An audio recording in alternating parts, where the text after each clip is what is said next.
3 كومنتات اتكتبوا ليا اليومين اللي فاتوا هموت وافهمهم. لا بجد انا مش فاهماهم.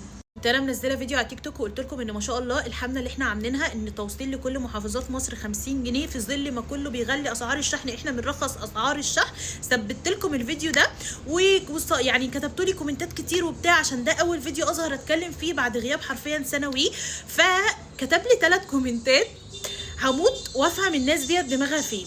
اول كومنت من اكونت اسمه النرجسيه، هو اسمه كده، بتقول لي يي اول مره اشوفك انت شبه الخاله نانا.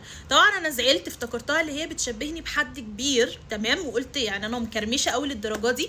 لقيتها يا جماعه، دخلت كده على جوجل وسرشت لقيت لي دي الخاله نانا. البنت دي بتشبهني بالبنت دي. بصراحه البنت مزه، بس يعني مش حاسه شبه من انهي حته، مش عارفه انا شبه مين يا جماعه. واحس ان انا مفيش حد شبهي. بصوا بقى الكومنت ده تمام، باسم بنوته اسمها شوشه، كاتبالي بتقول لي المفروض القاهره والجيزه يكونوا فري. انا مش عارفه مين اللي فرضوا ان توصيل القاهره والجيزه، يعني انا عامله لكم ان التوصيل لاي مكان 50 جنيه، ازاي يعجب؟